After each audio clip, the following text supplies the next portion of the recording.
Hi friends, എല്ലാവർക്കും xylem B S സിയുടെ മറ്റൊരു യൂട്യൂബ് കറണ്ട് അഫയേഴ്സ് സെഷനിലേക്ക് ഹൃദ്യമായ ഹാർദമായ സ്വാഗതം. എൻ്റെ പേര് പ്രദീപ് എന്നാണ്. അപ്പോൾ ഇന്നത്തെ ക്ലാസ്സിൽ നമ്മൾ ഡിസ്കസ് ചെയ്യാനായിട്ട് പോകുന്ന ഏരിയ എന്ന് പറയുന്നത് നമ്മുടെ റീസെന്റ് ആയിട്ട് 2026 നടന്ന ഏറ്റവും റീസെന്റ് നടന്നുകൊണ്ടിരിക്കുന്ന ഇന്റർനാഷണൽ ക്രൈസിസ് ആണ് നമ്മൾ ഈ ക്ലാസ്സിൽ ഡിസ്കസ് ചെയ്യാൻ പോകുന്നത്. നമുക്കറിയാം വെനസ്വേല ക്രൈസിസ്, അതുപോലെ തന്നെ ഇറാനിലെ ക്രൈസിസ്, മറ്റു കാര്യങ്ങളായിരിക്കും. അതുമായി ബന്ധപ്പെട്ട് നടക്കുന്ന ഓപ്പറേഷൻസും അതുപോലെ തന്നെ ഇന്ത്യ നടത്തിയിട്ടുള്ള ഓപ്പറേഷൻസും മറ്റു കാര്യങ്ങളുമാണ് ഈ ഒരു സെഗ്മെന്റിൽ നമ്മൾ എന്ത് ചെയ്യാൻ പോകുന്നത്, ഡിസ്കസ് ചെയ്യാനായിട്ട് പോകുന്നത്. വളരെ വിലപ്പെട്ട ഒരു ഏരിയ ആണ്. അപ്പോൾ ശ്രദ്ധിച്ചിരിക്കുക. നമ്മൾ ക്ലാസ്സിനകത്ത് കടന്നു പോകുന്നതിന് മുൻപ് ഒരു ചെറിയൊരു അപ്ഡേഷൻ നിങ്ങളുടെ മുന്നിൽ അറിയിക്കാൻ വേണ്ടി ആഗ്രഹിക്കുകയാണ്. നിങ്ങൾക്ക് എല്ലാവർക്കും അറിയാം, എൻ്റെ നേതൃത്വത്തിൽ നടക്കുന്ന ഒരു നോക്കൌട്ട് ബാച്ച്, കറണ്ട് അഫയേഴ്സിന് വേണ്ടി മാത്രമായിട്ട് നമ്മളൊരു ബാച്ച് സ്റ്റാർട്ട് ചെയ്യുന്നുണ്ടായിരുന്നു. ആദ്യ ബാച്ച്, കറണ്ട് അഫയേഴ്സിന്റെ ആദ്യ ബാച്ച് നമ്മൾ വളരെ വിജയകരമായിട്ട് പൂർത്തീകരിച്ചു. 2025 കൃത്യമായി പറഞ്ഞാൽ ജൂൺ മാസം 22-ാം തീയതി സ്റ്റാർട്ട് ചെയ്ത ആ ബാച്ച് നമ്മൾ ഡിസംബർ മാസം 30-ാം തീയതി ആദ്യ ബാച്ച് CA നോക്കൌട്ട് ബാച്ചിന്റെ ആദ്യ ബാച്ച് നമ്മൾ വൈൻഡപ്പ് ചെയ്തിരിച്ചു. വൈൻഡപ്പ് ചെയ്തതിനു ശേഷം നമ്മുടെ രണ്ടാമത്തെ ബാച്ച് കഴിഞ്ഞ ജനുവരി മാസം 17-ാം തീയതി നമ്മൾ എന്ത് ചെയ്തു, സ്റ്റാർട്ട് ചെയ്തു. അപ്പൊ ബാച്ചിൽ എന്തൊക്കെയാണ് നമ്മൾ പറയാൻ പോകുന്നത്, എന്തൊക്കെയാണ് ആ ബാച്ചിൽ നിങ്ങൾക്ക് ലഭിക്കുക എന്നുള്ള കാര്യങ്ങൾ ജസ്റ്റ് നമ്മളൊന്ന് ഇൻട്രൊഡ്യൂസ് ചെയ്തിട്ട്, ചിലപ്പോൾ കേട്ടവരുണ്ടാവും, കേൾക്കാത്ത ആൾക്കാരുണ്ടെങ്കിലോ അവർക്ക് വേണ്ടിയിട്ട് കൂടി പ്രയോജനപ്പെടുന്ന ലക്ഷ്യത്തോട് കൂടിയിട്ടാണ് നമ്മൾ അതുകൂടെ പറയുന്നത്. അപ്പോൾ ഒരു 5 മിനിറ്റ് കൊണ്ട് നമ്മൾ എന്ത് ചെയ്യും, അത് കംപ്ലീറ്റ് പറഞ്ഞതിന് ശേഷം നമ്മൾ നേരെ നമ്മുടെ ക്ലാസ്സിനകത്തോട്ട് എന്ത് ചെയ്യും, നമ്മൾ പോകുന്നതായിരിക്കും. അപ്പോൾ നമ്മൾ നോക്കൌട്ട് ബാച്ച് ആദ്യ സെഷൻ കറണ്ട് അഫയേഴ്സിന് വേണ്ടി മാത്രമായിട്ട് xylem B S C conduct ചെയ്യുന്ന ആ CA നോക്കൌട്ട് ബാച്ച്, ആദ്യ ബാച്ച് ആരംഭിച്ചത് ജൂൺ മാസം 22-ാം തീയതി ആയിരുന്നു ആ ബാച്ച് ആരംഭിച്ചത്. അത് നമ്മൾ ഡിസംബർ മാസം 30-ാം തീയതി ആ ബാച്ച് നമ്മൾ എന്ത് ചെയ്തടാ, വൈൻഡപ്പ് ചെയ്തു. ആ ബാച്ചിൽ നമ്മൾ പറഞ്ഞിരുന്നത്, വാഗ്ദാനം നൽകിയിരുന്നത്, മൊത്തം നിങ്ങൾക്ക് 40 മണിക്കൂർ ക്ലാസ് ആണ്. 40 മണിക്കൂറിന്റെ ക്ലാസ്, ലൈവ് ക്ലാസ്സുകൾ നൽകും. ആ 40 മണിക്കൂർ ഏറ്റവും കുറഞ്ഞ 40 മണിക്കൂറാണേ. ഏറ്റവും കുറഞ്ഞ 40 മണിക്കൂറിൽ നമ്മൾ ഡിസ്കസ് ചെയ്യുക 2024-ലെയും 2025-ലെയും കംപ്ലീറ്റ് കാര്യങ്ങൾ നമ്മൾ ഡിസ്കസ് ചെയ്യുമെന്ന് വാഗ്ദാനം ചെയ്ത് നമ്മൾ സ്റ്റാർട്ട് ചെയ്ത ആ ബാച്ചില് നമ്മൾ ഏറ്റവും അവസാനം വൈൻഡപ്പ് ചെയ്തപ്പോൾ ഡിസംബർ മാസം 30-ാം തീയതി വൈൻഡപ്പ് ചെയ്തപ്പോൾ 82 മണിക്കൂറാണ് നമ്മൾ എന്ത് ചെയ്ത് ആ ക്ലാസ്സിൽ കൊടുത്തത്. 82 മണിക്കൂർ, ഏറ്റവും പ്രധാനപ്പെട്ട 82 മണിക്കൂർ ക്ലാസ് നമ്മൾ അവിടെ പ്രൊവൈഡ് ചെയ്തു. അതിനപ്പുറം ഇനി ഒരു കറണ്ട് അഫയേഴ്സിനകത്ത് എനിക്ക് പറയാനൊന്നുമില്ല. അത്രയും പെർഫെക്റ്റ് ആയിട്ടാണ് നമ്മൾ ആ ക്ലാസ് എന്ത് ചെയ്തിട്ടുള്ളത്, സെറ്റ് ആക്കി അവിടെ വെച്ചിട്ടുള്ളത്. അപ്പൊ കുറെ പേര് ചോദിച്ചു, സാറേ ആ ബാച്ചിലെ കണ്ടന്റ് നമുക്ക് പുതിയ ബാച്ച് ആർ കിട്ടുമോ എന്നൊക്കെ ചോദിക്കുന്നുണ്ടായിരുന്നു. നിരന്തരം ഇങ്ങനെ മെസ്സേജും കാര്യങ്ങളൊക്കെ വന്നുകൊണ്ടിരുന്നു. അപ്പോൾ അതിന്റെ ഭാഗമായിട്ട് നമ്മൾ ആ ബാച്ചിൽ എങ്ങനെയായിരുന്നു ക്ലാസ് പോയത്, മറ്റുള്ള കാര്യങ്ങൾ നമ്മൾ എന്ത് ചെയ്യാൻ പറയാൻ പോവാണ്. നോക്കണേടാ, അതായത് ആ ബാച്ചിൽ നമ്മൾ കറണ്ട് അഫയേഴ്സിനെ മൊത്തം നമ്മൾ 10 സെഗ്മെന്റ് ആയിട്ട് ഡിവൈഡ് ചെയ്തു. എങ്ങനെയാ 10 എണ്ണം? ഒന്ന് science and tech, arts, sports, awards, schemes, polity, revision, subject related revision, അതുപോലെ തന്നെ മിസലേനിയസ് കണ്ടന്റ്, അതുപോലെ തന്നെ മന്ത്ലി വൈസ് PYQ. ഇവിടെ നമ്മൾ സയൻസ് ആൻഡ് ടെക്നോളജി എടുക്കുമ്പോൾ ഏറ്റവും പ്രധാനപ്പെട്ട 13-ൽ പരം ടോപ്പിക്കുകൾ നമ്മൾ ഈ സയൻസ് ആൻഡ് ടെക്കിൽ മാത്രം പറഞ്ഞു വെച്ചു. 4 മണിക്കൂർ കൊണ്ട് നമ്മൾ അവിടെ പറഞ്ഞു വെച്ചിട്ടുണ്ട്. ആർട്സിലേക്ക് വരുമ്പോൾ പ്രധാനപ്പെട്ട സിനിമാ മേഖലയാണ്. ആ സിനിമാ മേഖല നമ്മൾ 4 മണിക്കൂർ കൊണ്ട് സിനിമാ മേഖല കംപ്ലീറ്റ് ആയിട്ട് പറഞ്ഞ് സെറ്റാക്കി വെച്ചു. സ്പോർട്സിലേക്ക് വന്നപ്പോൾ പാരീസ് പാരാലിമ്പിക്സ്, ഒളിമ്പിക്സ് അടക്കമുള്ള കാര്യങ്ങൾ നമ്മൾ 7 മണിക്കൂർ കൊണ്ട് അവിടെ പറഞ്ഞ് സെറ്റാക്കി വെച്ചിട്ടുണ്ട്. അവാർഡ്സിലേക്ക് വരുമ്പോൾ നമ്മുടെ പത്മ അവാർഡ്സ് 2025, അതുപോലെ തന്നെ കേരള അവാർഡ്സ് 2023, 24, 25, അതുപോലെ തന്നെ നൊബേൽ പ്രൈസ് 2023, 24, 25 വരെയുള്ള കാര്യങ്ങൾ, അതുപോലെ തന്നെ കേരള സാഹിത്യ പുരസ്കാരങ്ങൾ, കേന്ദ്ര സാഹിത്യ പുരസ്കാരങ്ങൾ, അർജുന അവാർഡ്, ഖേൽരത്ന അവാർഡ്, അങ്ങനെ തുടങ്ങി വരുന്ന ഏരിയ നമ്മളിവിടെ കൃത്യമായിട്ട് ഒരു 6 മണിക്കൂർ കൊണ്ട് അവാർഡ്സ് കംപ്ലീറ്റ് ചെയ്തു. സ്കീംസിലേക്ക് വരുമ്പോൾ ഉദ്യോഗാർത്ഥികൾ ഏറ്റവും കൂടുതൽ വലയുന്ന ഒരു മേഖലയാണ് സ്കീംസ്. ഏകദേശം 300-ൽ പരം സ്കീംസ് നമ്മൾ എന്ത് ചെയ്തു, ഈ ബാച്ചിൽ ഡിസ്കസ് ചെയ്തു. അതിനകത്ത് മൊത്തം 6 മണിക്കൂർ കണ്ടന്റ് ആണ് നമ്മൾ സ്കീംസിൽ മാത്രം പ്രൊവൈഡ് ചെയ്തത്. അതിനകത്ത് 5 മണിക്കൂർ ക്ലാസ് സ്റ്റേറ്റ് ഗവൺമെന്റ് സ്കീംസും പ്ലസ് 1 മണിക്കൂർ നമ്മുടെ സെൻട്രൽ ഗവൺമെന്റ് സ്കീം. അങ്ങനെ മൊത്തം 6 മണിക്കൂർ നമ്മൾ സ്കീംസിൽ മാത്രം കൊടുത്തു. പൊളിറ്റി, രാഷ്ട്രീയ മേഖലയ്ക്ക് വരുമ്പോൾ നമ്മളൊരു 6 മണിക്കൂർ കൊണ്ട് ഓപ്പറേഷൻ സിന്ദൂർ അടക്കം, 18th ലോക്സഭ അടക്കം, 15th കേരള ലെജിസ്ലേറ്റീവ് അസംബ്ലി അടക്കമുള്ള കാര്യങ്ങൾ, ഇപ്പം ഏറ്റവും ലേറ്റസ്റ്റ് ആയിട്ട് നടന്ന വൈസ് പ്രസിഡന്റ് ഇലക്ഷൻ അടക്കമുള്ള കാര്യങ്ങൾ വളരെ ഡീറ്റെയിൽ ആയിട്ട് നമ്മൾ എന്ത് ചെയ്തിട്ടുണ്ട്, അവിടെ 6 മണിക്കൂർ കൊണ്ട് പൊളിറ്റിയിൽ എടുത്തു വെച്ചിട്ടുണ്ട്. ഇനി മിസലേനിയസ് കണ്ടന്റ് നമുക്കൊരു ടോപ്പിക്കായിട്ട് പറഞ്ഞു പോകാൻ പറ്റാത്ത രീതിയിലുള്ള കാര്യങ്ങൾ. ഫോർ എക്സാമ്പിൾ, ഇപ്പോൾ ഡേയ്സ് ആൻഡ് തീംസ് നമ്മളിവിടെ ഉൾപ്പെടുത്തും, റാങ്കിങ് നമ്മളിവിടെ ഉൾപ്പെടുത്തും. ഇപ്പൊ GST 2.0 അങ്ങനെയുള്ള കാര്യങ്ങൾ, GST 2.0, days and themes, ranking, Ahmedabad plane crash, bridges, 4 bridges, Chenab, Anji Khad, Pamban പാലം, അടൽ സെയ്ത് പോലെയുള്ള ആ ഒരു കണ്ടന്റ്, വിഴിഞ്ഞം പോർട്ട്, അങ്ങനെ തുടങ്ങി ഏകദേശം 8 മണിക്കൂർ കൊണ്ട് മിസലേനിയസ് നമുക്കൊരു ടോപ്പിക്കായിട്ട് പറഞ്ഞു പോകാൻ പറ്റാത്ത രീതിയിലുള്ള, അല്ലെങ്കിൽ ഇതിനകത്തൊന്നും സയൻസ് ആൻഡ് ടെക്കിലോ ആർട്സിലോ സ്പോർട്സിലോ അവാർഡ്സിലോ ഒന്നും ഉൾപ്പെടുത്താൻ കഴിയാത്ത രീതിയിലുള്ള കാര്യങ്ങൾ നമ്മൾ എന്ത് ചെയ്തിട്ടുണ്ട്, മിസലേനിയസിലൂടെ ഉൾപ്പെടുത്തി. ഇനി മന്ത്ലി വൈസ് ഉദ്യോഗാർത്ഥികൾ ഏറ്റവും കൂടുതൽ കഷ്ടപ്പെടുന്ന ഒരു മേഖലയാണ് ഈ ONWORD ടൈപ്പ് CA കിട്ടാൻ വേണ്ടി നമ്മൾ ആശ്രയിക്കുന്നത് ഡെയിലി കറണ്ട് അഫേഴ്സ് പഠിക്കുക. നമ്മൾ ഒരുപാട് പ്രിപ്പയർ ചെയ്തിട്ട്, കാരണം അതിനെ സോർട്ട് ഔട്ട് ചെയ്യുക എന്ന് പറയുന്നത് ഭയങ്കര ബുദ്ധിമുട്ടാണ്. കാരണം നിങ്ങൾ ആലോചിച്ച് നോക്കി, ഒരു ദിവസം ഇന്ന് തന്നെ ചിലപ്പോൾ ഒരു 100-150 ക്വസ്റ്റ്യൻ വന്നിട്ടുണ്ടാവും. അതിനകത്ത് നമുക്ക് ആവശ്യമുള്ളത് മാത്രം എങ്ങനെ നമുക്ക് സോർട്ട് ഔട്ട് ചെയ്തെടുക്കാം എന്ന ലക്ഷ്യത്തോടു കൂടി അങ്ങനെ സോർട്ട് ഔട്ട് ചെയ്ത് വളരെ കൃത്യമായിട്ട് സോർട്ട് ഔട്ട് ചെയ്ത് എണ്ണി ചിട്ടപ്പെടുത്തിയ കുറച്ച് ചോദ്യങ്ങൾ. അങ്ങനെ monthly wise 2025 January to December മാസാടിസ്ഥാനത്തിൽ, ജാനുവരി, ഫെബ്രുവരി, മാർച്ച്, ഏപ്രിൽ അങ്ങനെ തുടങ്ങി ഡിസംബർ വരെ നമ്മളൊരു 23 മണിക്കൂർ കൊണ്ട് മന്ത്ലി വൈസ് പറഞ്ഞു വെച്ചു. അതിനുശേഷം 2024 വരുമ്പോഴത്തേന് 2024 വരുമ്പോൾ അതും ഇതേ കണക്ക്. നമുക്ക് അത്ര ഡീപ്പിലേക്ക് 2024 പോകേണ്ട ആവശ്യമില്ല.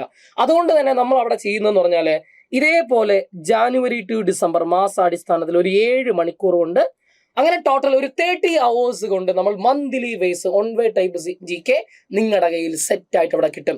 ഇനി മിസലേനിയസ് പറഞ്ഞപ്പോൾ അവിടെ ശ്രദ്ധിക്കേണ്ടത്, ഏറ്റവും കൂടുതൽ നമുക്ക് ഡിഫിക്കൽട്ട് ആയിട്ട് വരുന്ന സൈക്ലോൺസ്, സൈക്ലോൺസ്, നമ്മുടെ ചുഴലിക്കാറ്റ്, അതുപോലെ തന്നെ ബ്രാൻഡ് അംബാസിഡേഴ്സ്, ഭാഗ്യചിഹ്നങ്ങൾ, അതുപോലെ തന്നെ മിലിറ്ററി എക്സസൈസ്, ഇതെല്ലാം നമ്മൾ എന്ത് ചെയ്തിട്ടുണ്ട്, ഇവിടെ നമ്മൾ മിസലേനിയസ് ഉൾപ്പെടുത്തിയിട്ടുണ്ട്. ഇനി ഏറ്റവും അവസാനം റിവിഷൻ ക്ലാസ്, ഏറ്റവും അവസാനത്തെ ഒരു 5 മണിക്കൂർ നമ്മൾ കൊടുത്തത് PYQ സെഷൻ. കേരള PSC 2020 നടത്തിയിട്ടുള്ള ഏറ്റവും പ്രധാനപ്പെട്ട ഒരു 15ഓളം ക്വസ്റ്റ്യൻ പേപ്പറിന്റെ അനാലിസിസ് നമ്മൾ എന്ത് ചെയ്തു, ഏറ്റവും ഒടുവിലായിട്ട് നമ്മൾ നടത്തി. അങ്ങനെ 5 മണിക്കൂർ കൊണ്ട് ഏകദേശം ഒരു 150-ൽ പരം ക്വസ്റ്റ്യൻസ് നമ്മൾ എന്ത് ചെയ്തതാ അവിടെ നമ്മൾ PYQ സെഷനായിട്ട് നമ്മൾ ഡിസ്കസ് ചെയ്ത് സെറ്റാക്കി വെച്ചിട്ടുണ്ട്. ഇനി ഇതിന്റെ എല്ലാത്തിന്റെ റിവിഷൻ ഒരു 6 മണിക്കൂർ കൊണ്ട് ഈ പറഞ്ഞ കാര്യങ്ങളെല്ലാം നമ്മൾ കൃത്യമായ റിവിഷൻ വരെ പറഞ്ഞ് സെറ്റാക്കി. എനിക്ക് ഉറപ്പുണ്ട് അന്ന് വെറും 199 രൂപയ്ക്ക് സ്റ്റാർട്ട് ചെയ്ത ഈ ബാച്ചിൽ വെറും 40 മണിക്കൂർ മാത്രം പ്രതീക്ഷിച്ച് വന്ന ഉദ്യോഗാർത്ഥികൾക്ക് അവർ പ്രതീക്ഷിക്കുന്നതിന് മേലെ കിട്ടിയെന്നാണ് അവരുടെ തന്നെ ഫീഡ്ബാക്കിൽ നിന്ന് നമുക്ക് എന്ത് ചെയ്തിട്ടുള്ളത്, മനസ്സിലായിട്ടുള്ളത്. അപ്പോൾ ഒരു കാര്യം എനിക്ക് ഉറപ്പു തരാൻ പറ്റും, നിങ്ങൾ ഈ ജൂൺ മാസം 22-ാം തീയതി ആ ബാച്ചിൽ വന്ന ഉദ്യോഗാർത്ഥികളല്ല ഡിസംബർ മാസം 30-ാം തീയതി അവിടെ നിന്ന് പടിയിറങ്ങി പോയിട്ടുള്ളത്. ആ നിസ്സംശയം നമുക്ക് പറയാനായിട്ട് പറ്റും. ഇനി അപ്പൊ അടുത്ത ബാച്ചിലേക്ക് നമ്മൾ പോവാണ്. അടുത്ത ബാച്ചിൽ ഈ ക്ലാസ് കിട്ടോ? ഉറപ്പായിട്ടും കിട്ടും. അടുത്ത ബാച്ചിലേക്ക് വരുമ്പോൾ CA നോക്കൌട്ട് ബാച്ച് 2.0 നമ്മൾ സ്റ്റാർട്ട് ചെയ്തു. ആ ബാച്ചിലേക്ക് വരുമ്പോൾ നമ്മൾ പ്രൊവൈഡ് ചെയ്യുന്നത് ഈ രീതിയിലാണ്. നമ്മൾ ഈ പറഞ്ഞ 40 മണിക്കൂർ, ഈ പറയുന്ന 82 മണിക്കൂറിന്റെ റെക്കോർഡായിട്ട് നിങ്ങൾക്ക് കിട്ടും. ആ കഴിഞ്ഞ ബാച്ചിൽ പഠിപ്പിച്ച കംപ്ലീറ്റ് കാര്യങ്ങൾ നിങ്ങൾക്ക് റെക്കോർഡായിട്ട് അവൈലബിൾ ആയിരിക്കും. അതിനു പുറമെ ഈ വരുന്ന 2026 ജാനുവരി മുതൽ 2026 ജൂലൈ വരെയുള്ള കണ്ടന്റ് നിങ്ങൾക്ക് ലൈവായിട്ട് കിട്ടും. അത് നമ്മൾ പറഞ്ഞേക്കുന്നത് 40 മണിക്കൂറാണ്. അപ്പൊ ചോദിക്കും, ചില ആൾക്കാർ ചോദിക്കും, സാറേ ഈ 80 മണിക്കൂർ ആ ഒരു കണ്ടന്റ് ഉണ്ടല്ലോ, അതിന്റെ പിന്നീട് എങ്ങാനും ഒരു റിവിഷൻ പോലെ കിട്ടും. റിവിഷൻ നമ്മൾ ചെയ്യും. ഏറ്റവും അവസാനം നമ്മൾ 80 hours കണ്ടന്റ് എന്ത് ചെയ്യും, ഒരു ജസ്റ്റ് റിവിഷനിലോട്ട് കൂടെ നമ്മൾ എന്ത് ചെയ്യും, നിങ്ങളുടെ മുന്നിലേക്ക് ഒന്ന് ഓടിച്ച് അവസാന നിമിഷത്തിലേക്ക് നമ്മൾ എന്ത് ചെയ്യും, എത്തിക്കും. സിസ്റ്റമാറ്റിക് ആയിട്ട് 80 മണിക്കൂർ നിങ്ങളെ വെറുതെ കിട്ടിരിക്കുകയല്ല, അവിടെ നമ്മൾ കൃത്യമായിട്ട് ഇത്ര ടോപ്പിക് വെച്ച് പഠിച്ചിട്ട് വരാൻ പറയും. അതിനനുസരിച്ച് കാര്യങ്ങൾ അവിടെ എന്ത് ചെയ്യും, നടത്തും. ഇനി എക്സാംസിലേക്ക് വരുമ്പോൾ ഇനി ഒരു കാര്യം കൂടെ പറയട്ടെ. ജനുവരി 17 സ്റ്റാർട്ട് ചെയ്തു. ജൂലൈ 16-ാം തീയതി നമ്മളെ ബാച്ച് എന്ത് ചെയ്യും, വൈൻഡപ്പ് ചെയ്യും. നിങ്ങൾ എന്ന് പർച്ചേസ് ചെയ്താലും, നിങ്ങളിപ്പോൾ എന്നാണോ നിങ്ങൾ പർച്ചേസ് ചെയ്യുന്നത് അതൊരു വിഷയമല്ല. കൃത്യം ജൂലൈ 16-ന് ആ ബാച്ച് കട്ടാവും. അതാണ് അതിൻ്റെ ഒരു ആപ്പിൻ്റെ ഒരു ഇതെന്ന് പറയുന്നത്. അപ്പോൾ ജോയിൻ ചെയ്യാൻ താല്പര്യമുള്ള എത്രയും പെട്ടെന്ന് ജോയിൻ ചെയ്യാം. 2 എക്സാം കൂടെ അതിനകത്ത് എന്ത് ചെയ്യും, നമ്മൾ പ്രൊവൈഡ് ചെയ്യുന്നുണ്ട്. ഒരു മോക്ക് എക്സാമും റിവിഷൻ എക്സാം. മോക്ക് എക്സാം എന്ന് പറയുന്നത് ഒരു എത്ര മാർക്കിൻ്റെയാ, 50 മാർക്കിന്റെ ഒരു CA മോക്ക് എക്സാം. റിവിഷനിലേക്ക് വരുമ്പോൾ നമ്മൾ ഈ പഠിപ്പിച്ച കണ്ടന്റിന്റെ റിവിഷൻ എക്സാം, അത് ഒരു 50 മാർക്കിന്റെ റിവിഷൻ എക്സാം. ഈ രീതിക്ക് നമ്മൾ കൃത്യമായിട്ട് എക്സാം നടത്തും. ആ ബാച്ചിന്റെ ഫീ ആയിട്ട് നമ്മൾ നിശ്ചയിച്ചിട്ടുള്ളത് 399 ആണ്. കാരണം 120+ hours നമ്മൾ പ്രൊവൈഡ് ചെയ്യുന്നത് കൊണ്ട് തന്നെ ബാച്ചിന്റെ ഫീ ആയിട്ട് 399 ആണ്. നേരത്തെ റെക്കോർഡ് 199, ഇപ്പോഴത്തത് 199. അങ്ങനെ 399 ആയിട്ടാണ് നമ്മൾ എന്ത് ചെയ്തിട്ടുള്ളത്, ബാച്ചിന്റെ കോഴ്സ് ഫീ ആയിട്ട് നിശ്ചയിച്ചിട്ടുള്ളത്. ഇനി ആ ബാച്ച് നിങ്ങൾ കയറുമ്പോഴത്തേന് ഇങ്ങനെ ആയിരിക്കും കിടക്കുക. 2024-25 റെക്കോർഡ് ഇവിടെ നിങ്ങൾക്ക് കിട്ടും. കറണ്ട് അഫേഴ്സ് 2026 ഇവിടെ നിങ്ങൾക്ക് ലൈവ് ക്ലാസ് ഇവിടെ റെക്കോർഡായിട്ട് കിട്ടും. ലൈവ് ക്ലാസ് ഇവിടെ ആയിരിക്കും വന്ന് കിടക്കുക. ഓക്കെ ആണല്ലോ? ഈ രീതിക്കായിരിക്കും നമ്മുടെ ക്ലാസ് എന്ത് ചെയ്യുന്നത്, മുന്നോട്ട് പോകുന്നത്. ഇത് ഒരുപാട് പേര് അറിഞ്ഞുകൂടാത്ത ആരെങ്കിലും ഉണ്ടെങ്കിലോ, കിട്ടിയ ആൾക്കാരുണ്ടാവും, ഇല്ലാത്തവരുണ്ടെങ്കിൽ എന്ത് ചെയ്യുക, അതൊരു അറിയിപ്പായിട്ട് കാണുക എന്നും കൂടെ പറയാനായിട്ട് ആഗ്രഹിക്കുകയാണ്. അപ്പോൾ നോക്കൗട്ട് ബാച്ച് നമ്മൾ 2 ക്ലാസ് കഴിഞ്ഞു. ഇന്നിപ്പോൾ ശനിയാഴ്ച, ഇപ്പോൾ വീഡിയോ റെക്കോർഡ് ചെയ്യുന്നത് ഈ സമയം ജനുവരി മാസം 24-ാം തീയതിയാണെന്ന്. അപ്പോൾ ഇന്നും നാളെയും കൂടെ എല്ലാ സാറ്റർഡേ ആൻഡ് സൺഡേ എല്ലാ സാറ്റർഡേയും അതുപോലെ തന്നെ സൺഡേയും 1 അവർ വീതമായിരിക്കും, 1 മണിക്കൂർ വീതമായിരിക്കും നമ്മൾ എന്ത് ചെയ്യുക, ക്ലാസ് പ്രൊവൈഡ് ചെയ്യുന്നത്. ഓക്കെ ആണെന്ന് പ്രതീക്ഷിക്കുന്നു. അപ്പോൾ CA നോക്കൗട്ട് ബാച്ച് 2.0 ജോയിൻ ചെയ്യാൻ താല്പര്യമുള്ളവർ എന്ത് ചെയ്യുക, ജോയിൻ ചെയ്യുക. നമുക്കിനി നേരെ എന്ത് ചെയ്യാം, നമുക്ക് ഒരു കാര്യം എനിക്ക് ഉറപ്പ് തരാൻ പറ്റും, ഇനിയുള്ള പരീക്ഷകൾക്ക് ഏത് എക്സാം ആയിക്കോട്ടെ നിങ്ങൾക്ക് കോൺഫിഡൻ്റ് ആയിട്ട് നിങ്ങളുടെ കറണ്ട് അഫെയർ ക്രാക്ക് ചെയ്യാൻ പറ്റുന്ന രീതിയിലാണ് നമ്മുടെ ക്ലാസ് മുന്നോട്ട് പോകുന്നത്. ഉറപ്പായിട്ട് നിങ്ങൾക്ക് അതിന് കഴിയും എന്ന് മാത്രമേ ഞാൻ എന്ത് ചെയ്യുന്നുള്ളൂ, ഒരു ഉറപ്പ് തരുന്നുള്ളൂ. അത്രയും കൃത്യമായി പറയാൻ കാരണം നമ്മൾ കഴിഞ്ഞ ബാച്ചിലെ കുട്ടികൾ അതിൻ്റെതായ ഫീഡ്ബാക്ക് അറിയിച്ചത് കൊണ്ടാണ് അത്രയും കോൺഫിഡൻ്റ് ആയിട്ട് നമ്മളത് 2ാമത്തെ ബാച്ച് സ്റ്റാർട്ട് ചെയ്തതും. ഓക്കെ, ഞാനത് പറഞ്ഞു എന്ന് മാത്രം. അപ്പോൾ എന്ത് ചെയ്യുക, എല്ലാവരും കൂടെ ഉണ്ടാവുമെന്ന് പ്രതീക്ഷിക്കുന്നു. നമുക്ക് എന്ത് ചെയ്യാം, നമ്മുടെ 2026 ഇന്റർനാഷണൽ ക്രൈസിലോട്ട് നമുക്ക് മെല്ലെ പ്രവേശിക്കാം. യെസ്, സ്റ്റാർട്ട് ചെയ്യാം നമുക്ക്. വെനസ്വേല അറ്റാക്ക് കേൾക്കണേ നിങ്ങൾ. എന്താണ് വെനസ്വേലയിൽ സംഭവിച്ചത്? 2026 കൃത്യമായി പറഞ്ഞാൽ ജനുവരി മാസം 3-ാം തീയതി അർദ്ധരാത്രി 2:10 വെനസ്വേലൻ പ്രസിഡന്റ് ആയിരുന്ന നിക്കോളാസ് മഡൂറോ, അദ്ദേഹത്തിന്റെ തലയ്ക്ക് 125 കോടി തലയ്ക്ക് വിലയുള്ള മനുഷ്യൻ, അമേരിക്ക തലയ്ക്ക് വിലയിട്ട മനുഷ്യനാണ് ഈ പറയുന്ന നിക്കോളാസ് മഡൂറോ. അദ്ദേഹത്തിന്റെ ഔദ്യോഗിക വസതിയായ മിറാഫ്ലോർസ് കൊട്ടാരത്തിൽ സുഖനിദ്രയിലായിരുന്നു. തന്റെ ആ സുഖനിദ്രയെ വഞ്ചിച്ചുകൊണ്ട് താൻ അടുത്ത നിമിഷം അമേരിക്കയുടെ പിടിയിലാകുമെന്നോ തന്റെ അധികാരം നഷ്ടപ്പെടുമെന്നോ ഒന്നും ഓർക്കാതെ ആ മനുഷ്യൻ സുഖനിദ്രയിലായിരുന്നു. 2:10 അമേരിക്കയുടെ സ്പെഷ്യൽ ഓപ്പറേറ്റിംഗ് വിഭാഗമായ ഡെൽറ്റ ഫോഴ്സ് ഈ പറഞ്ഞ വെനസ്വേലയുടെ തലസ്ഥാനമായ കാരക്കാസിൽ വന്നിറങ്ങുകയും അവിടെ നിന്ന് ഒരു പൂച്ചക്കുഞ്ഞിനെ പൊക്കിയെടുത്തുകൊണ്ട് പോകുന്ന ലാഘവത്തോടുകൂടി ഈ പറയപ്പെടുന്ന വെനസ്വേലയുടെ പ്രസിഡന്റ് നിക്കോളാസ് മഡൂറോയെ തൂക്കിയെടുത്തുകൊണ്ട് പോവുകയാണ്, അമേരിക്കയിലേക്ക് കൊണ്ടുപോവാണ്. ആ ഓപ്പറേഷന് അമേരിക്കന്റെ ആ ഒരു ഡെൽറ്റ ഫോഴ്സ് സംഘം നടത്തിയ ആ ഓപ്പറേഷൻ വിളിച്ച പേരാണ് ഓപ്പറേഷൻ അബ്സല്യൂട്ട് റിസോൾവ് എന്നാണ്. നിങ്ങൾ മനസ്സിലാക്കണം, ഒരു രാജ്യത്തിന്റെ ഭരണ തലവനെയാണ് പൊക്കിയെടുത്തുകൊണ്ട് പോയത്. ഒരു രാജ്യത്തിന്റെ പ്രധാനമന്ത്രി അല്ലെങ്കിൽ അവിടുത്തെ ഒരു ഭരണാധികാരിയെ തൂക്കിയെടുത്തുകൊണ്ട് പോവാ മറ്റൊരു രാജ്യം. എന്നിട്ട് അദ്ദേഹത്തിന് മേൽ ആരോപിക്കപ്പെട്ട കുറ്റം എന്ന് പറയുന്നത് അമേരിക്കയിലേക്ക് ഡ്രഗ്സ് കടത്താൻ ഇദ്ദേഹം നേതൃത്വം കൊടുക്കുന്നു, ലഹരിക്കടത്ത് നടത്താൻ ഈ പറയുന്ന നിക്കോളാസ് മഡൂറോ നേതൃത്വം കൊടുക്കുന്നു എന്ന് പറഞ്ഞുകൊണ്ടാണ് അല്ലെങ്കിൽ ആരോപിച്ചുകൊണ്ടാണ് അമേരിക്കൻ പ്രസിഡന്റ് ഡൊണാൾഡ് ട്രംപ് ഈ ഒരു കൃത്യം നിർവഹിച്ചിട്ടുള്ളത്. വലിയ രീതിയിലുള്ള പ്രതിഷേധമാണ് അതിനെ തുടർന്ന് ഉണ്ടായിട്ടുള്ളത് ഈ പറയപ്പെടുന്ന വെനസ്വേലയിൽ. നമുക്ക് ഒരു കാര്യം മനസ്സിലാക്കേണ്ടത്, എന്തുകൊണ്ട് വെനസ്വേല ഇത്തരം ഒരു അവസ്ഥയിലേക്ക് വന്നു, വെനസ്വേല അമേരിക്കയുടെ കണ്ണിൽ പെട്ടു എന്നുള്ള കാര്യം ജസ്റ്റ് ഒന്ന് പറഞ്ഞു തരാം. അതായത് വെനസ്വേല എന്ന് പറയപ്പെടുന്ന രാജ്യം നമുക്കറിയാം, it's A Latin American country, ഒരു ലാറ്റിൻ അമേരിക്കൻ രാജ്യമാണ് അല്ലെങ്കിൽ സൗത്ത് അമേരിക്കൻ രാജ്യമാണ് വെനസ്വേല എന്ന് പറയുന്നത്. അപ്പൊ വെനസ്വേല എന്ന് പറയുന്നത് ഒരു സൗത്ത് അമേരിക്കൻ രാജ്യമാണ്. സൗത്ത് അമേരിക്ക തന്നെയാണ് ലാറ്റിൻ അമേരിക്ക എന്ന് വിളിക്കുക. ഒരു ലാറ്റിൻ അമേരിക്കൻ രാജ്യം അല്ലെങ്കിൽ ഒരു സൗത്ത് അമേരിക്കൻ കൺട്രിയാണ് ഈ പറയുന്ന വെനസ്വേല എന്ന് പറയുന്നത്. ആ വെനസ്വേല എന്ന് പറയുന്ന രാജ്യത്തിന്റെ ലോകത്തിലെ ഏറ്റവും കൂടുതൽ പെട്രോളിയം നിക്ഷേപമുള്ള രാജ്യമാണ് വെനസ്വേല. ലോകത്തിലെ ആകെ പെട്രോളിയം നിക്ഷേപത്തിന്റെ 18% വെനസ്വേലയിലാണ്. അത് ലോകത്തിലെ ഏറ്റവും കൂടുതൽ പെട്രോളിയം ഉൽപ്പന്നങ്ങളുള്ള രാജ്യം അത് ഇറാനോ ഇറാഖോ ഒന്നുമല്ല, അത് സൗദി അറേബ്യ ഒന്നുമല്ല, അത് ഈ പറയുന്ന വെനസ്വേലയാണ്. പക്ഷേ ഇറാനിലെയും സൗദി അറേബ്യയിലെയും പെട്രോളിയത്തെ വെച്ച് കമ്പയർ ചെയ്യുമ്പോൾ അവിടെ കുറച്ചും കൂടെ വളരെ ലൂസായിട്ടുള്ള ലൈറ്റ് ആയിട്ടുള്ള പെട്രോളിയമാണ് അവിടെയുള്ളത്. പക്ഷേ ഈ പറയപ്പെടുന്ന വെനസ്വേലയെ സംബന്ധിച്ചിടത്തോളം വെനസ്വേലയുടെ എണ്ണ എന്ന് പറയുന്നത് കുറച്ചും കൂടെ ഹാർഡ് ഓയിലാണ്.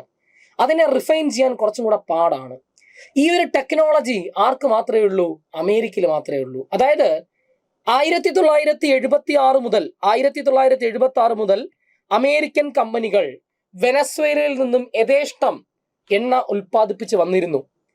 അങ്ങനെ വരികയും അതൊരു ആ രാജ്യം നല്ല രീതിയിൽ പരിപോഷിച്ച് ഇങ്ങനെ പോവുകയും ചെയ്തിരുന്നു. എന്നാൽ 1999 ഹ്യൂഗോ ഷാവേസ് വെനസ്വേലയുടെ ഭരണം ഏറ്റെടുത്തപ്പോൾ 1999 ഹ്യൂഗോ ഷാവേസ് വെനസ്വേലയുടെ ഭരണം, അത് ഒരു ഇടതുപക്ഷ അനുഭാവിയാണ്. അപ്പോ ഹ്യൂഗോ ഷാവേസ് ഈ പറയുന്ന വെനസ്വേലയുടെ ഭരണം പിടിച്ചടക്കിയതോടുകൂടി അല്ലെങ്കിൽ ഭരണത്തിലേറിയതോടുകൂടി അമേരിക്കൻ കമ്പനികൾ പടിക്ക് പുറത്തായി. കാരണം ഈ പറയുന്ന അമേരിക്കയോട് അത്ര വിയോജിപ്പുള്ള അല്ലെങ്കിൽ അവരുടെ ഒരു സിസ്റ്റത്തിനോട് യോജിക്കാൻ കഴിയാത്ത ആളായിരുന്നു നിക്കോളാസ് മഡൂറോ, നമ്മുടെ ഹ്യൂഗോ ഷാവേസ്. അങ്ങനെ 1999 തന്നെ അമേരിക്കൻ കമ്പനികൾക്ക്, അതുവരെ യഥേഷ്ടം എണ്ണ ഉൽപ്പാദിപ്പിച്ചുകൊണ്ടിരുന്ന അമേരിക്കൻ കമ്പനികൾ അവിടെ നിന്ന് പടിക്ക് പുറത്തായി. ഹ്യൂഗോ ഷാവേസിന്റെ ഉദ്ദേശം നല്ലതായിരുന്നു. അദ്ദേഹം വിചാരിച്ചത് തന്റെ ആൾക്കാരെ കൊണ്ട് തന്നെ തദ്ദേശീയവൽക്കരണത്തിലൂടെ എണ്ണ ഉൽപ്പാദിക്കാമല്ലോ എന്നായിരുന്നു അദ്ദേഹം ചിന്തിച്ചിരുന്നത്. പക്ഷെ ദൗർഭാഗ്യം എന്ന് പറയട്ടെ, അദ്ദേഹത്തിന്റെ ആ ഒരു കാൽക്കുലേഷനിൽ ചെറിയൊരു പിഴവ് സംഭവിച്ചു. വെനസ്വേല എന്ന് പറയപ്പെടുന്ന രാജ്യത്തിന് സ്വന്തമായിട്ട് ഓയിൽ റിഫൈൻ ചെയ്യാനുള്ള ആ ഒരു ടെക്നോളജി ഇല്ല. അദ്ദേഹം ഒരു ടീമിനെ അതിനുവേണ്ടി നിയോഗിക്കുന്നുണ്ടെങ്കിലും ആ ടീമിന് പണി അറിയത്തില്ല എന്നുള്ളതാണ് സത്യം. ആ ടീമിനെ കൊണ്ട് ഈ പറയുന്ന കണക്കൂട്ടല് ആ ഒരു റിഫൈനിങ് നടന്നില്ല, അതിനുള്ള ടെക്നോളജി വെനസ്വേലയ്ക്ക് ഇല്ല എന്നതാണ് സത്യം. അങ്ങനെ ഇരുന്നപ്പോ പിന്നെ പതുക്കെ അതിന്റെ പ്രൊഡക്ഷൻ കുറഞ്ഞു വന്നു. പിന്നെ ക്രൂഡ് ഓയിലിന്റെ വില കമ്പോളത്തിൽ ഇടിയുകയും, നേരത്തെ $100 വരെ ഉണ്ടായിരുന്ന കമ്പോളത്തിൽ $30 ഇടിയുകയും അത് വലിയ രീതിയിൽ വെനസ്വേലയെ ബാധിക്കുകയും ചെയ്തു. ഇതിനിടയ്ക്ക് ഹ്യൂഗോ ഷാവേസ് അമേരിക്കയുടെ ഒട്ടനവധി ആക്രമണങ്ങൾക്കൊക്കെ വിധേയനാകുന്നുണ്ട്. അദ്ദേഹത്തിനെ സ്ഥാനഭ്രഷ്ടനാക്കാനുള്ള ശ്രമങ്ങളൊക്കെ അമേരിക്കൻ ഭരണകൂടം നടത്തുന്നുണ്ട്, എങ്കിലും അത് നടക്കുന്നില്ല. അങ്ങനെ 2013 ആയപ്പോഴേക്കും ഈ പറയുന്ന ഹ്യൂഗോ ഷാവേസ് മരണപ്പെടുന്നു.